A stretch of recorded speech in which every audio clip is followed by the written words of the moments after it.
We're off, are we? Yep. Right. So, do you want to start off by telling us how old you were and where you were living at the time? Yes, that makes sense, doesn't it?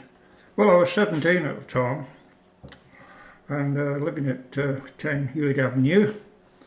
And I have to say right from the start that that little corner didn't get an awful lot of damage in the Blitz compared with other parts of the city. The nearest bombs, high explosive bombs to us, there was two in the rugger pitch, which was just across the road, of course. And the one that did the real damage was a bit further up in Barkersbutts Lane, and that smashed the water mains which led down from the reservoirs in Scott's Lane to the city. So of course you can imagine what that did to the firefighting, can't you? Yeah. The other problem, the only other real problem, were the incendiary bombs, of course. And I mean, they were 10 a penny. And I think we were lucky at that stage in as much as Jerry hadn't got around to putting a bit of explosive in them. Right. Which he did later on. So of course you had to be very careful, but just then it was just a question of finding a sandbag or a shovel full of earth and chucking it on, and that was it. No good using water, of course. That only spread it all over the place because it was phosphorus, I suppose, would it be in the bombs? Something like that. Something like that, anyway. So they were the main problem, really. But as I say, that little part, we didn't get an awful lot of damage at all. In fact, I think as far as 10 Hewitt Avenue was concerned, I think one smashed window was about the sum total, really. There was plenty of damage going on round about. For instance, part of the Bablick, which was immediately at the back of number 10, the other side of the railway line, that was on fire. And of course it just burnt because they had no water to do anything about it. We also saw the gasometers in Hill Street. Now everybody assumed that when somebody dropped a bomb on one of them there'd be a vast explosion. But of course you see it didn't work like that because coal gas required air to burn. Right. So when this tank was punctured, it burnt like a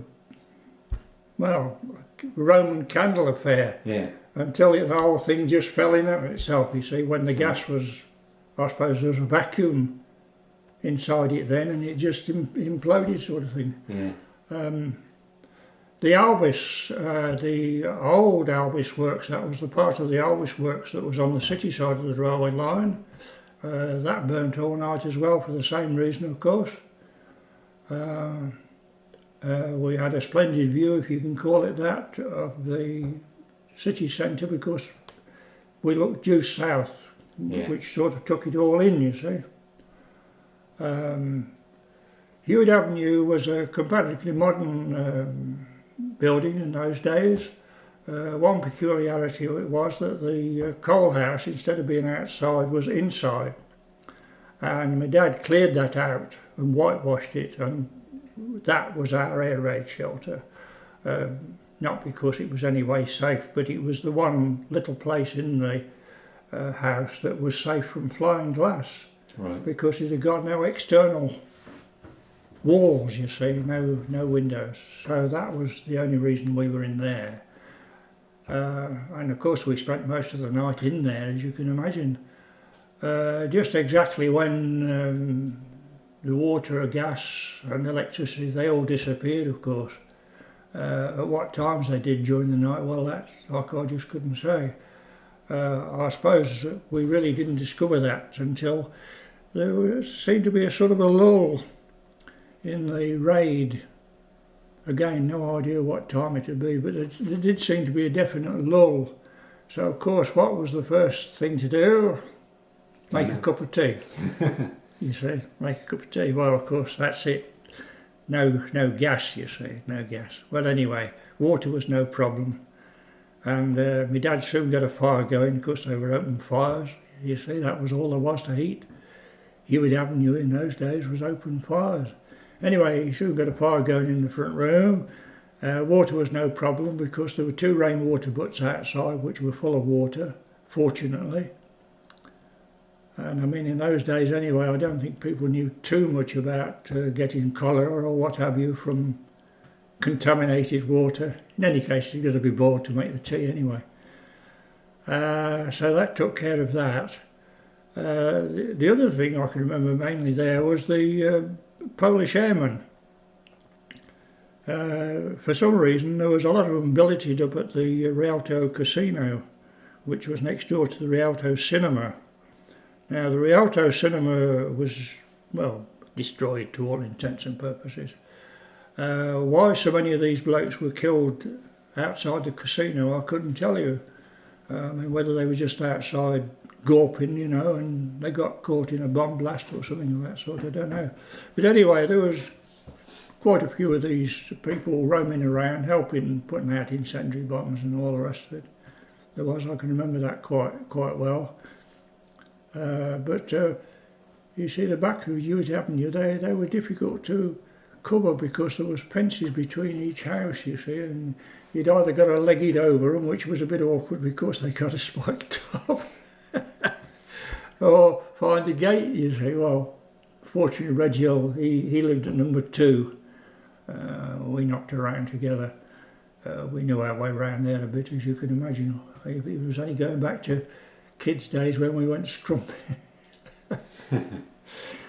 The other thing was there was a train. There was a train standing in Camden Station, a passenger train, must have been caught. And anyone that knows about steam engines, of course, every now and then has got to blow off steam, hadn't it? Because the fire was still in the fire. Now, when that went, I don't know, but it must have gone back Nuneaton way. It couldn't have gone Coventry-wise because Jerry put a bomb through Spon End Arches. So for some weeks, Camden Road Station was actually the terminus of the railway line between Nuneaton and Coventry. All the passenger trains turned around there. Well, they only shunted from one end to another, of course. There was a big coal yard, of course, in Camden Road, just to the other side of the railway. Now, there was bomb damage in there because we saw the remnants of coal trucks, not to mention coal that had been distributed around. But anyway, they seemed to get that working fairly quickly because Peretta and people like that, coal merchants, were delivering coal. Well, with no gas for the time being, you see. My dad went to work, because he worked on the railway. I don't know what shift he got that time, I can't remember. But anyway, with daylight, he set up on his bike and went down to the goods yard. And although there was no trains, of course, they put them on salvage work, you see. And eventually I went off down Camden Road, and the first real damage that I came across was the corner of Barras Lane and Hill Street and Camden Road and Abbots Lane. And St Osberg's Church was there on the corner, and the whole outfit was the church wasn't flattened, of course, because it was quite a big church, but it had taken a bomb at one end which had blown the roof off. The presbytery on the corner, that was just a mass, and the school had burnt itself out, which was next to the hall, and there was a lot of damage to the school hall as well. But interestingly enough, the chap that lived a couple of doors away, Eric Batt his name was, he had been put down the shelter at the presbytery in their cellar, was an air raid shelter. And he was caught coming up from town, and the wardens had made him take cover until it took a hit. And anyway, they weren't hurt, they got out, and he legged it home then. How he came up Camden Road. Can imagine, can't you? Yeah. Yeah. Not Not that he got much cover when he got there, but never mind. Yes, Hill Street, that corner was a proper shambles. It was, including Hill Street itself. I mean, debris all over the place. And there was a big, large shed of some sort just inside the gasworks. The gasworks have got an entry into Hill Street. And they were actually already using that as a temporary morgue. They were bringing bits and bobs in on stretchers and taking them in before they were identified. I suppose the mother had the worst job, really, sort of cooking up something on just an open fire. But anyway, we managed. We didn't go hungry. As I say, there must have been places in Coventry that were in far worse condition than what we were, just, thereabouts. Yeah. As far as I can remember, there were no direct hits on the flats down Ewart Avenue at all. Fowler Road suffered very badly in the next raid we had. There was a lot of damage up Fowler Road on that occasion, but I can't remember on the Blitz, the actual 14 Blitz, that there was much in the way of damage that way at all. As I say, the biggest damage was the bomb in Barker's Butts Lane that had flattened the water main. It was. So where did you spend most of it? In the coal store? No, well, I was in and out all night. I think it's safe to say that my mother stopped in there, all night. I think that's safe. Apart from what I already mentioned, when there seemed to be this lull, when a cup of tea was on the go and a bun or whatever it was that was in the larder. Yeah. No, there's no doubt she must have had the worst of it, really. Well, as I said, my dad went to work and I ambled off down to town because I was working in Smithford Street at the time. Well, the bottom of Hill Street, all that was sealed off. But, of course, I knew my way around a little bit and went round the back way. Up, would you believe it, West Orchard. Right. West Orchard in those days was a street. And it ran practically parallel with Smithford Street and Fleet Street. And strangely enough, that there was no sort of barricade or anything on West Orchard. So I knew that going up West Orchard, you could get through to Smithford Street in several places. But actually, at that time, this was morning, of course. There were all sorts of fires burning. There was just nothing to put them out with. But anyway, I went and had a look, and there was nothing doing there. So I went round to see the other shop. We got two shops, 50 Bob Taylor's I was working for. There were two shops in Coventry, one in Smithford Street and one in Cross Cheaping. And so I went round to Cross Cheaping to see what was going on there. Well, there was nobody there. No staff had turned up, the manager hadn't turned up, but anyway, the place was intact, so I knew where I could go eventually. But the interesting thing there was all the hose pipes that came down Bishop Street from the canal. Right. And I heard afterwards that the canal between there and Hawkesbury Junction, where was the first lock, there were no locks in Coventry at all on the canal. The first one was at Hawkesbury Junction, and apparently the canal was practically dry up to at that point. Yeah. It was. So there was no water.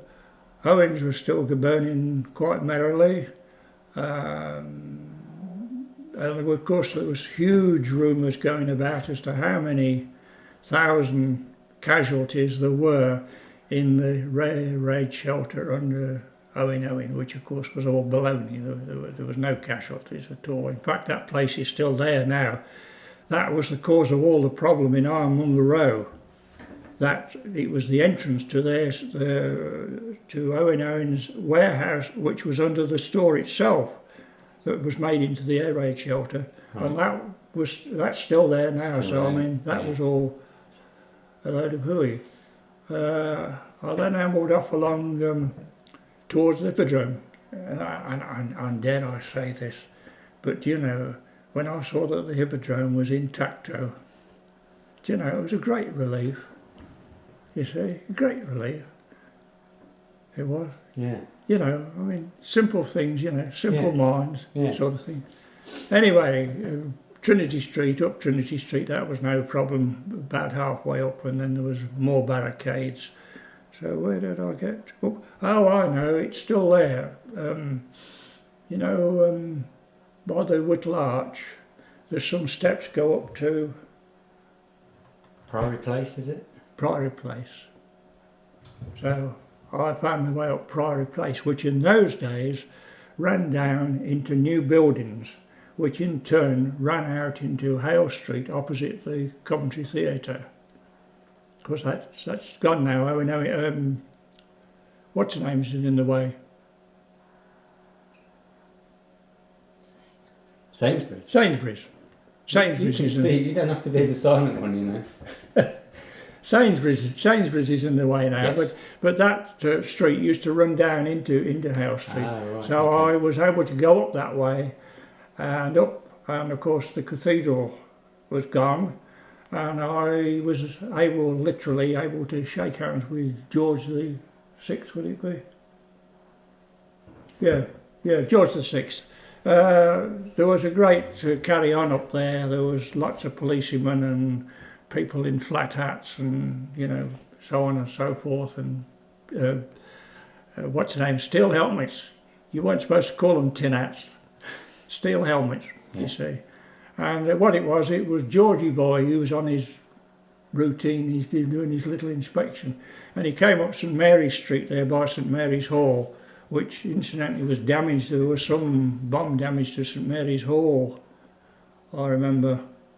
They got that all sort of sealed off. But anyway, he came up, there was the provost and various other dignitaries, and I mean, there was no security in those days. I mean, you royalty just walked around like you and I did, and that's just what was happening. He was just coming up there with his entourage and, you know, various people. I thought it was time I went home then to see what was happening.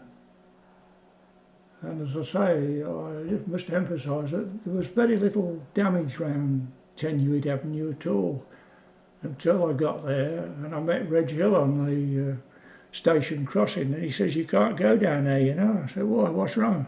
"Oh," he says, "I've just been," he says, "it's been evacuated because there's an unexploded bomb in Hewitt Avenue, in the avenue." So I said, "Well, whereabouts is it?" "Well," he said, "I don't know rightly." He says, "It must be about 16 or 20, something like that, which would be in the next block down from number 10, you see, because you got one down and one up. Well, one down, two up, one down again, you see what I mean?" Yeah. So anyway, being a sort of nosy sort of a pair of sods, we simply climbed over the fence into the, it was a sort of a ditch. There was the railway station, which was up on supports, and there was the ditch, and we just got in there and walked down, which brought us to the back of our block, you see. And then, of course, it was simple to go and find out where or what the unexploded bomb was. And eventually we found it. And all it was a couple of incendiary bombs which had gone into somebody's hedge. And because the hedge hadn't offered enough impact to them, it hadn't set them off, you see. And there they were. And this is why all that little area around there had been evacuated, you see.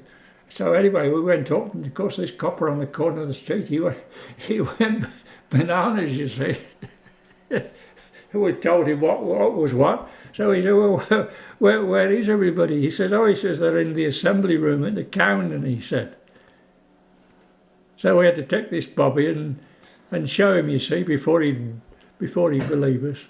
And of course he went and gave them the all clear, you know. Funny how things like that. Oh, and the only other bomb that was in a house there, believe it or not, was the chairman of the local fire watchers.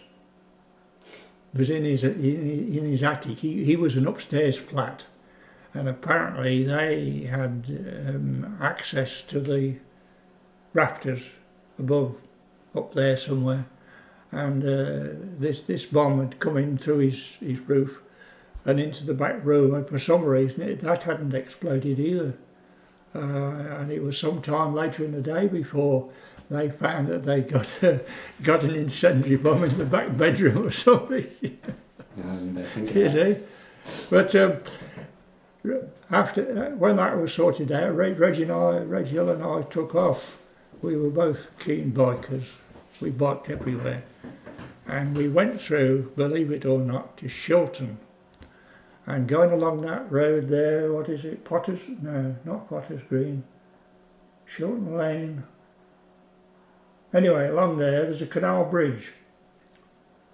And at the canal bridge there was a checkpoint. And we found out then that actually Coventry was sealed off. As far as possible. I mean, obviously there must have been ways in and out by the locals that knew it, but the main roads and so on, they were sealed off. And this bloke said to us, he said, are you Coventry? I said, oh yeah, yes. He said, well, he says, I hope you've got your ID cards with you, because he said, if you haven't, you won't get back in. Well, fortunately we had, but it wasn't a thing actually for people to bother much about ID cards. I mean, they were only a bit of cardboard, you know. I mean, anybody could fake them up really, which they did, I suppose. And we just cycled as far as Shilton Railway Bridge and back again. And coming back, of course, there again, the sky. And I mean, this was late afternoon. But you see, there was no water. This was the problem. Yeah. It was. But it wasn't long before both water and gas were restored to Hewitt Avenue. The electricity wasn't restored until getting on for Christmas. The electric wasn't, which was a bit of a bind. But my dad had liberated a lamp. The guards used to be issued with them on the trains. Your dad would know all about this. And this lamp had got a reflector in it. And you turn the handle and you could either have a white light, a green one, or a red one, you see, for the guards on the train, because all trains had a guard in those days, and he had to have a lamp and a red and a green flag to give the driver the right of way, you see. Anyway, one of these was liberated and brought home, and the top casing taken off. So we did have a lamp rather than just the candles which we were existing on at the time. I mean, anybody that hadn't taken a few candles in, they must have been in dead trouble. I mean, there was no, if you hadn't got a paraffin lamp of some sort, it was, you know, there was nothing doing at all. Mm. Anyway, where did we get to? Yes, the electricity didn't come on until getting close on for Christmas. That was a real Christmas bonus, that was the restoration of the electricity. Not that we relied on it as much then as what we did or what we do now, because the only thing that we relied on at Hewitt Avenue at the time was the light. Yeah. That's all. I mean, there was nothing else. Oh, I think my mother had an electric iron. Yes, she had an electric iron, and for her to use the electric iron, I had to get up, take the bulb out of the socket, and put the thing for the electric iron in. Right. Yeah. Yes. What else? What happened about that time? Oh, well, yes. I will say this much. I didn't see any panic. I didn't see any panic. Well, what I saw in town that Friday morning was a lot of nosy people like me. Yeah. Down there to see what was what. Yeah. Well, but of course, like me again, I might have been looking to see whether their place of work was still there. Yeah. You know, but there was nobody running around howling and shrieking or anything like that. But I will say that for a week or two after that, a lot of people used to go up Barkerswood's Lane from town, quite where they went to up there, I don't know. I mean, we never joined them. Were they the ones that were sleeping outside, were they? Well, of course, they might not have had a place to stop. I mean, the house might have been damaged. I mean, that's fair do. It's quite possible. But what they must have been sleeping outside, as you say. I was Cross the King Church Hall there then? Oh yeah, I think so. They might have pressed Christ the King had got a church hall. They might have pressed that into business as a temporary refuge for them. I couldn't really answer that because we never went with them. I mean, whether we were daft or stoic or what, I don't know. Anyway, my dad, of course, was still working. I mean, the main line was starting work again. The Nuneaton branch, well, I mentioned the Nuneaton branch didn't, of course, because of the spun end arches. You see, that was quite a job, that was. But I mean, I was working as well because I just shifted myself to the cross-cheaping shop. The rest of the staff that worked in Smithford Street, I mean, they just never turned up again. Because the manager, he was a funny man as the manager. He was from Leeds, and he had an Austin 7, and he lived out in Wayne Buddy Avenue, somewhere out there by Green Lane, way up there, somewhere up there. And this guy, he took fright and loaded his family in the car and went to Birmingham. So when Corporation Street in Birmingham was the head office, local head office of the 50 Bob Taylors, you see. So when they opened up, of course, he bundled in and he told them the most lurid yarns, you know, about the Coventry was absolutely flat and there was nothing left at all, you see. And of course, this got to the ears of the local area inspector, one Charlie Harris. And of course he came to Coventry, didn't he? But he didn't get to Coventry because, I'm not sure how long this lasted, but for a period immediately after the raid, there was no rationing in Coventry. They just waived it. They stocked the shops accordingly, so you just bought what was wanted. But of course, obviously, news of that got round about, but you see, even Charlie, with all his, and he was a very dapper man, was this Charlie Harris. He could talk his way through a brick wall almost, but anyway, he couldn't talk his way into Coventry. Not then. He didn't do that until a bit later. He didn't. Yes, there was no rationing. I think probably a week or a fortnight, something like that. The other interesting thing was where they come from. I don't know, but here and there were, I think they were WBS, mobile canteen,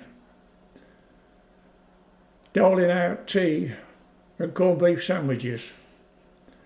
Now what they were using for heat, I don't know. Well, it must have been some sort of a fire. I mean, there was no portable gas appliances in those days. But anyway, there were several of them about. And of course the locals were making full use of them, as you can imagine. Yeah. I mean, I suppose you paid, I can't remember that much. Can't remember that. But anyway, they were there. They were. But of course, you see, Charlie, he was intent on getting in. He got a good excuse eventually, in as much as he wanted to see, he proved to authority who he was. And he wanted to see Smithford Street, you see. Well, Smithford Street was still sealed off. Right. Until he came to the other shop and we were talking, and I said, no, it isn't.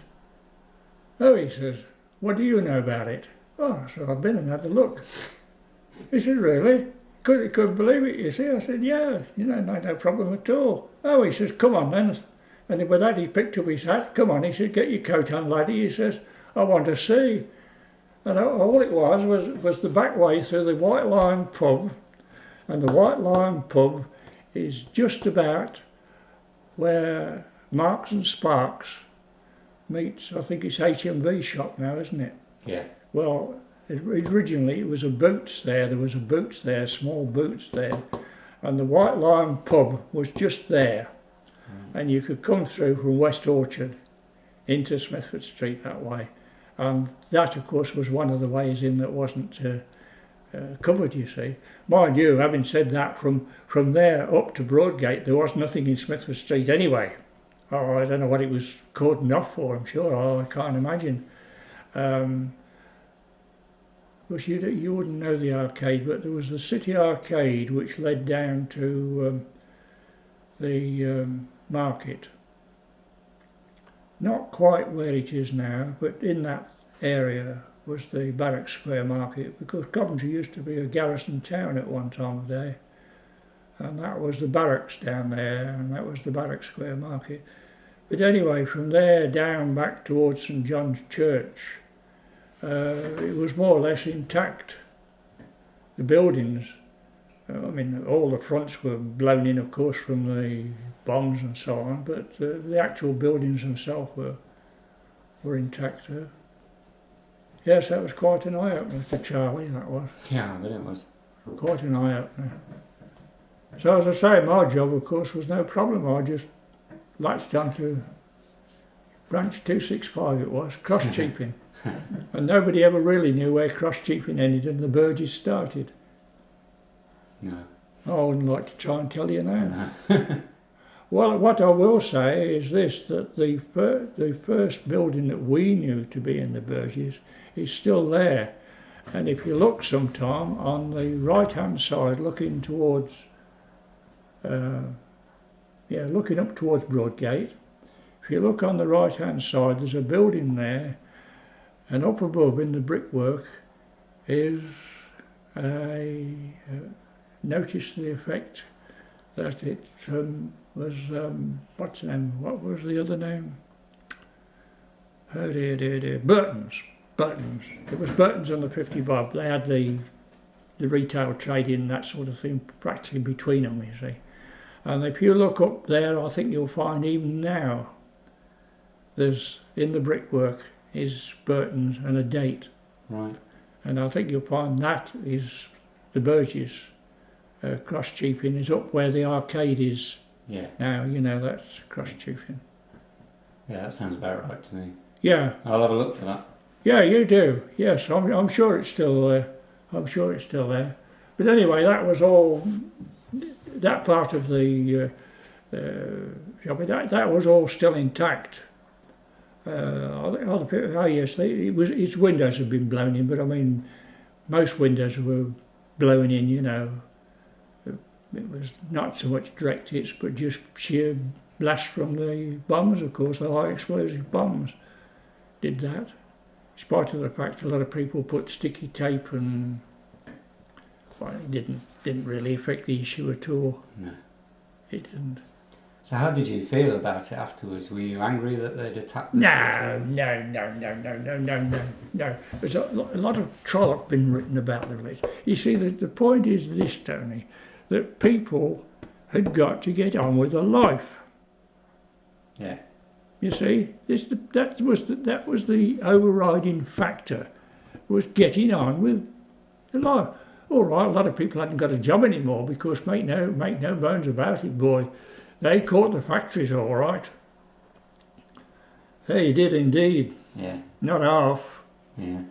I mean, whether it was design or just sheer good luck, I suppose, in a lot of ways, because if you take the centre of town as it was then, well, you take where the new cathedral is, that was Triumph Motor Works. Well, we've looked at the maps, haven't we? Yeah, well, there's so many factories. Well, there were so many factories. I was thinking if you chucked a bomb overboard, there was a good chance you'd hit one of them, you see, and which of course they did.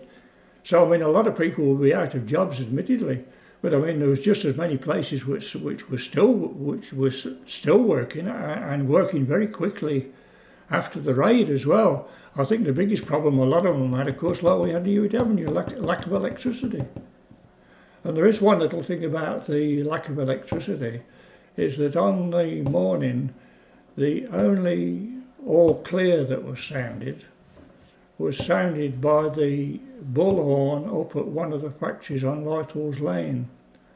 Of course, in those days, all factories had their own hooters.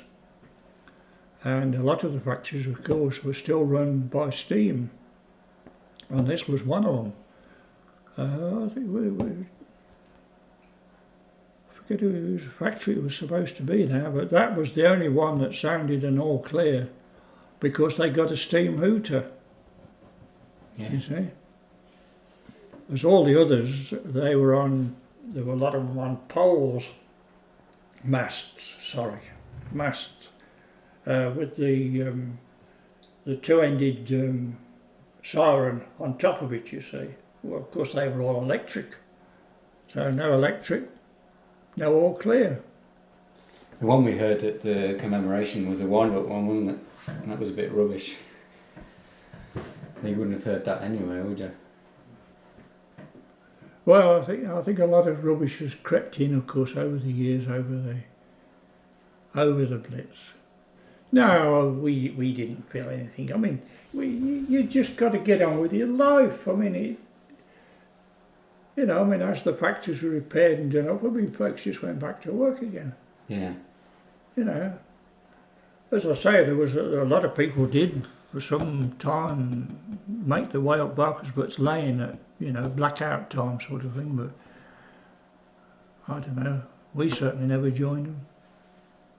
And I can say this much too, that I never went personally. I did not go into an air raid shelter until I was called up to HMS Raleigh in 1942.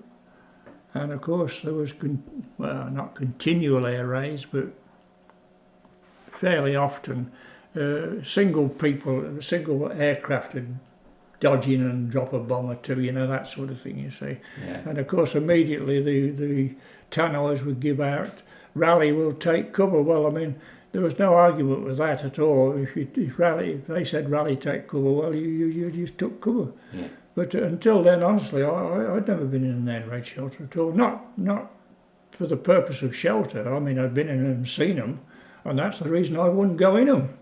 Yeah. Yeah. Claustrophobia, if you like, I don't know. But ghastly they were. And that was the same for your whole family, was it? Nobody went into the shelters? No. In fact, you see, prior to that particular raid, people had got a bit blasé about these sirens, you see. I mean, there were times when the siren would go, and I mean, I never got out of bed.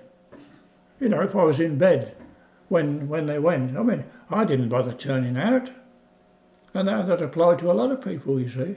But of course, you see, the November job, it started quite early in the evening. That was the thing. I mean, it must have caught a lot of people on the way home from work, actually. Right. I think it was about 7 o'clock, something like that, when the sirens went. And then it was pretty much continuous. Ah, yes. Well, after that, of course, it was pretty well continuous. But as I say, I'm certain I can recollect sort of a halfway stage sort of thing, where sort of things quietened down a little bit, and I suppose everybody like us were beginning to think, oh, we're over, they've gone home sort of thing, you see. And then, of course, it wasn't. I mean, it was the second wave coming in, you see. Yeah. It was. Yeah. But no, there was no panic as such at all. I mean, I'm not saying some people didn't panic, of course, you'll always get that. You were like Mr. Jones in Dad's Army, of course, but... So did you want to go out and watch it, or was your mum telling you to stay in? Well, sort of, yes, I mean... But curiosity was a strong thing, in a 17-year-old. Oh, yeah. Strong thing. In a good many ways. And I won't say I wasn't scared or anything like that. I mean, you'd been a damn fool if you weren't scared, And I mean, you were very quick to get down on the floor if the whistle sounded anywhere handy, Yeah. But of course, you see, these Polish guys have got things weighed up a bit, because what one said in effect was that there were several occasions when there was whistles and no bangs. Well, they were either delayed action deliberately or just duds, that didn't, that just didn't go off. Yeah. And at the other end of the scale, I don't know, I can't vouch for this, but I understand that Jerry used to put sort of panpipes on the fins of these bombs, you see. So of course when they started to come down, they set up an awful wailing noise, as you can imagine, you see. Well, of course it was terror tactics, you see. And the other thing they used quite extensively were the shrapnel bombs that burst on, they didn't penetrate. They burst on contact, you see, and then the shrapnel went everywhere. And you could still see traces of that shrapnel on that railway bridge across the, what do they call it, Upper Six or whatever they call it now. Oh, Central Six. Central Six. Yeah. If you look at the Spencer Park end of it, which is the original bridge, you will see where patches have been welded or what on. And they were caused by the bomb that destroyed number 3 signal box, which was just more or less down below, a little bit towards Birmingham. Not quite at the junction. You know, you've got the Birmingham line and the junction there. Not quite there, but this number 3 box was demolished by one of these things. And that's, as I say, that's remnants of them. And I wouldn't be surprised, I haven't checked this out, haven't been that way for a long time, but there was another one fell in Hill Street, just by St Osberg's Church Hall, and the wall which housed the gasworks was a sort of a stone wall, not a brick wall. They were, and I wouldn't be at all surprised if you look there now, you'll see where lumps have been gauged out of bricks, stones, and that was caused by one of those shrapnel bombs in Hill Street. And of course they were meant to catch the firefighters and people like that, you see. Yeah. Yes, it was an experience you wouldn't want to undergo, but having said that, of course, the next raid which we encountered was a different kettle of fish altogether, because on that occasion the target was definitely Daimler Works, and they did a job, and a jolly good job too. Well, top of Ludgate Road, not very far from Hewitt Avenue. And Reg Hill and I saw, on that occasion, we saw a stick of bombs go up Fowler. You've got Hewitt Avenue, and Fowler Road goes like that. And we heard this lot coming, and we were fire watching. Yeah, you had to do fire watching then. It was obligatory, you see. And so we heard this lot coming, and of course down, you see, and you see it right up Fowler Road. And it was uncanny the way they all landed in the house. But that was the April raid, which was, as I say, was a different proposition. Didn't last as long, mind you, but it was a bit rough while it did. It was. But coming back to the 14 Blitz, there was a lot of people made do. I know one instance where an old lady was living in a house where the roof had fallen in over the entrance and the kitchen, and the roof had fallen in like that, and she lived for several weeks in what was left, and she wouldn't go. You know, they tried to move her out, but no, as long as she could stop, she stopped. Yeah. She did in that. Yeah. And there must have been lots of cases like that. Yeah. There must. I mean, whether the Germans sort of reacted the same way to our air raids. Oh, did you ever find out at all? Hey, I mean, did they sort of take the same attitude? Well, just carrying on. I would just imagine carrying on. You have to, don't you? Oh, it depended where you were, because, for instance, Berlin was completely devastated, and the women all rallied together and actually cleared the rubble. They did like chains hand to hand. Yeah. The town that I know the most is the town where my auntie went to live in, and that was Würzburg, and their raid was the 14th of May, something like that, 1945. It was a reparation type raid, a US one right at the end of the war. And when I was there, the first time I went there, I must have been about 10, that was 1960, and there were still bomb sites there. And you could still smell the smell of, you know, like what bombing smells like, you know, wet plaster and dust and mortar. But the reconstruction was fabulous because they were much more into reconstructing using original facades where they would, you know, piece it together, and some of the reconstruction was fabulous. But like Coventry, they had to rebuild that cathedral completely, and they built a modern one like we did. Yeah. So you see, you've got more or less the same reaction, you see. Yeah. I mean, I'm not denying there wasn't panic. I mean, you know, I mean... It's human nature when bombs are falling around. Exactly. I mean, you get people panic today over a little or nothing. I mean, but no, by and large, they kept going. There's no doubt about that. I think one of the, I mean, if you don't mind me saying this, one of the problems was that we discussed that rather controversial issue of they made a film about the Blitz using people, interviewees who were about Grandad's age, but a lot of them were reliving it as with the modern mindset of, you know, since 9/11 there's almost been sort of reaction to trauma, hasn't there, and really talking about your own feelings, and it's almost as though they were reliving it within a modern context, whereas I think at the time it was keep calm and carry on, wasn't it? That was a big motto, it was everywhere. You've got to. Yeah, otherwise, I mean, what would have happened to the British morale? Well, precisely. What would have happened? This is what made me wonder about how the Germans reacted to the same sort of situation. Yeah. You know, rolled the sleeves up and got on with it, didn't they? Well, that's it. Like eggs. Smelling nicely banana-y.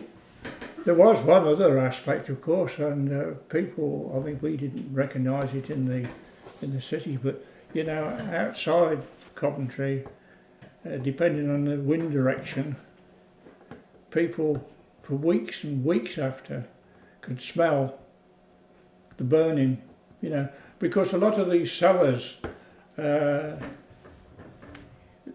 lot of the older buildings in Broadgate had all got cellars.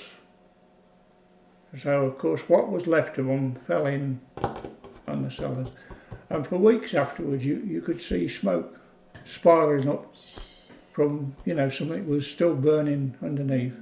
Yeah. And you know, the way they cleared those cellars eventually, that was an eye-opener.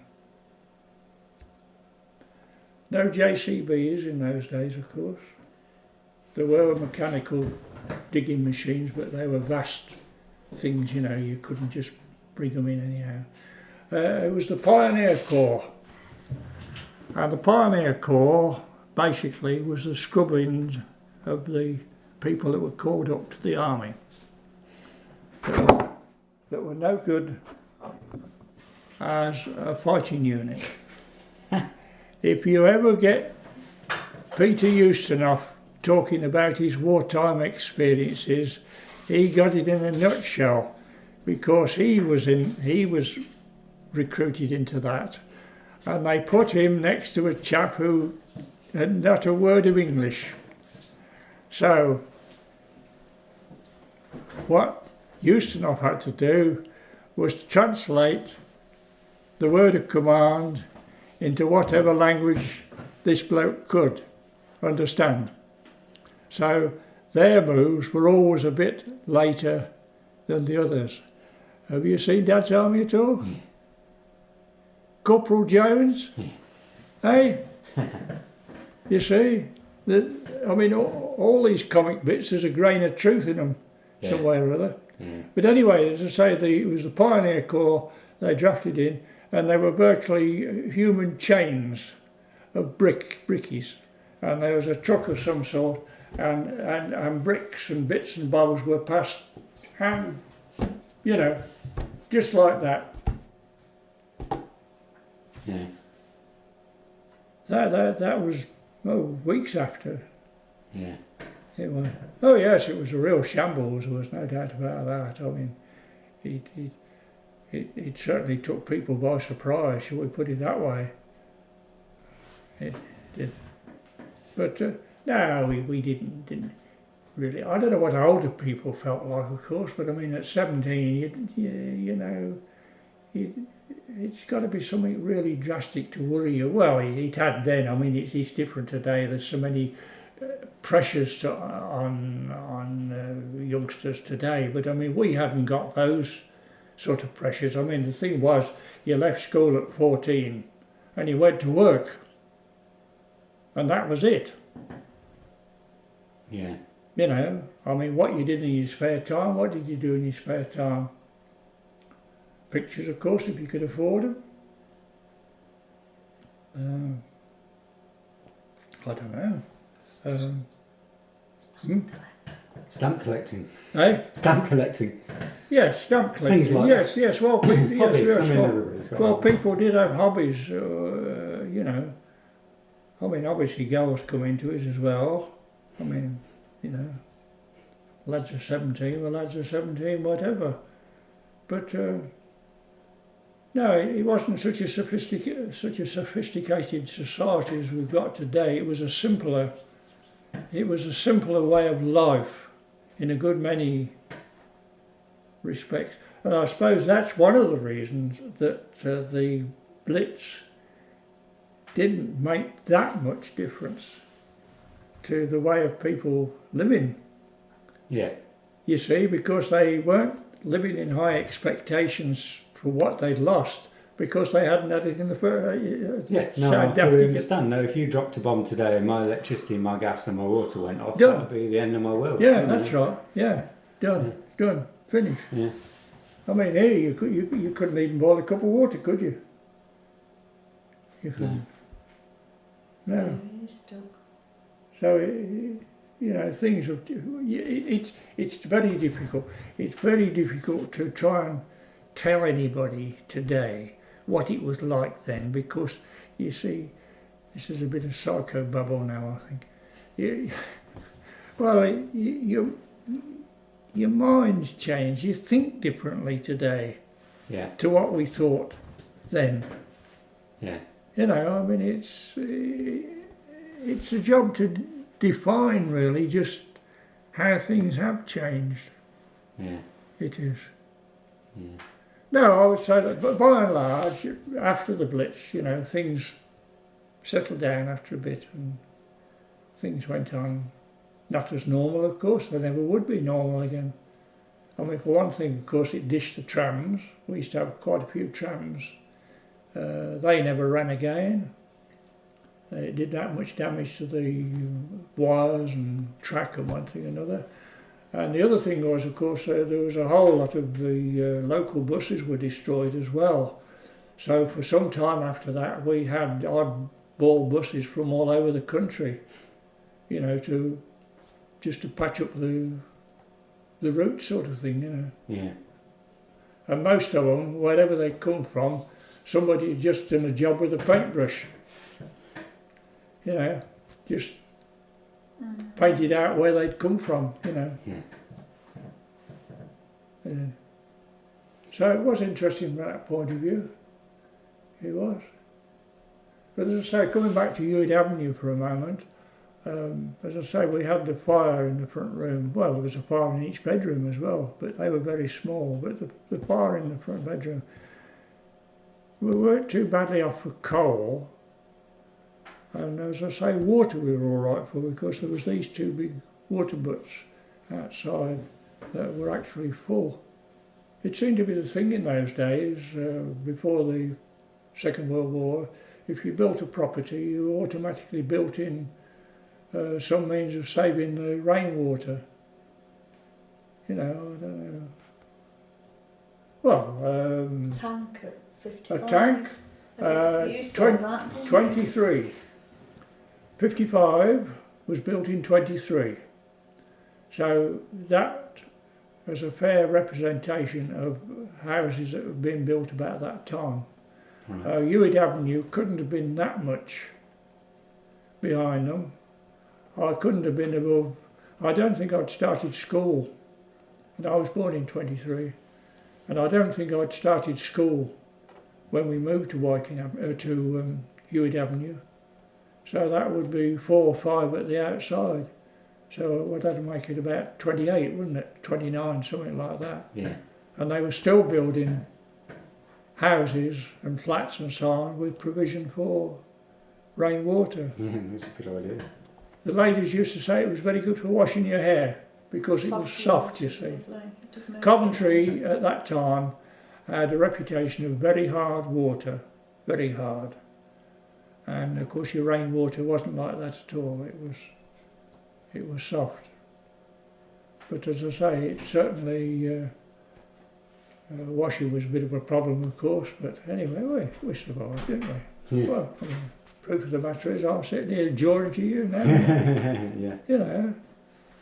And I suppose really when you consider the amount of damage there was, I don't suppose the casualties were enormous. Not compared to the damage, no. No, Because if you do read the kind of teary accounts of it, you'd think that tens of thousands of people were killed, yeah, you know? well it wasn't so. I mean it's like there's, as I've already mentioned, the shelter under Owen, about how many thousand people there were kippered down there, which of course was all a load of baloney. I mean there wasn't that many people anyway in it in the first place. Yeah. And nobody was hurt anyway. It was the shock, wasn't it? Mm. Of, like picking Coventry. Oh yes, Not, yes. I mean, Not not London anywhere. and not Birmingham, but Yeah, why? little Yeah. old Coventry. Well, Well, it was an easy target, like you said, because of of all course the it was. factories. Yeah. I mean, half the buildings that we're in at Cov Uni are all factories, aren't they? Yeah.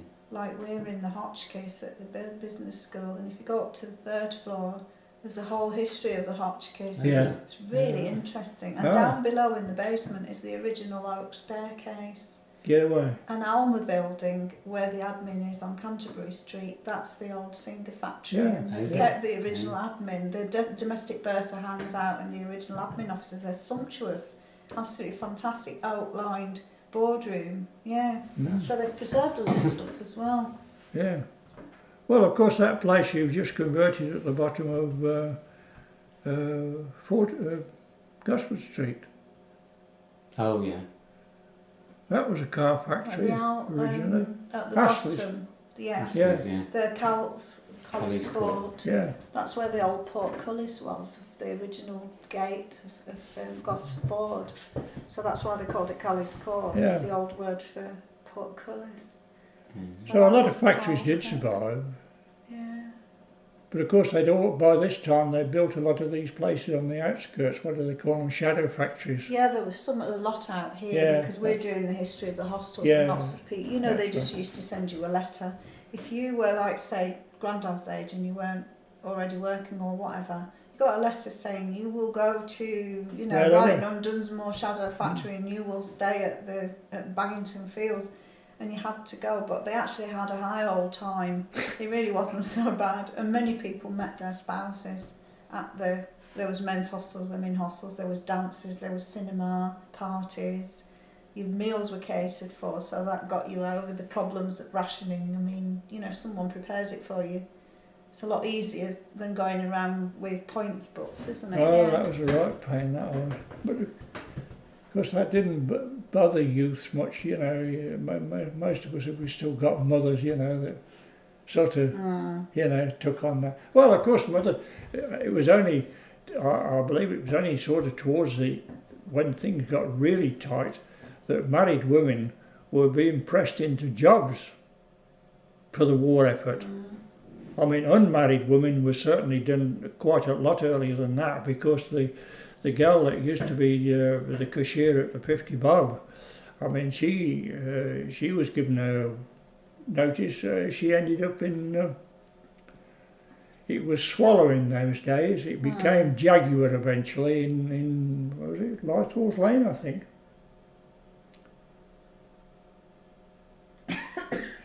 But, yes.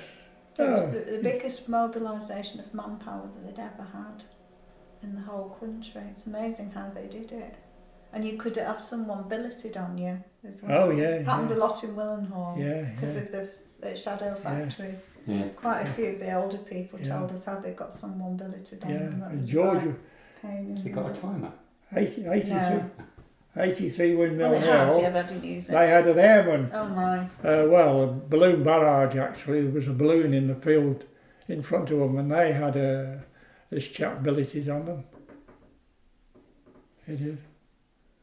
Oh yeah, sweeping powers they took, didn't they? Yeah, we've got a book about it. Manpower, it's called.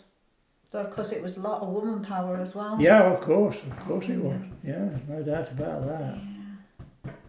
No doubt about it It's at all. hands In fact, to the pump. there was a bit about that, you know, in a recent episode of Dad's Army, where they go to the municipal restaurant.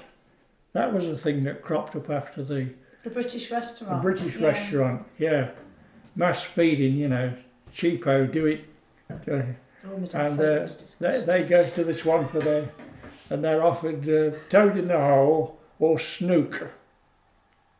Well, snook was some ghastly South African fish that was tinned, and believe me, it was ghastly, no doubt about that.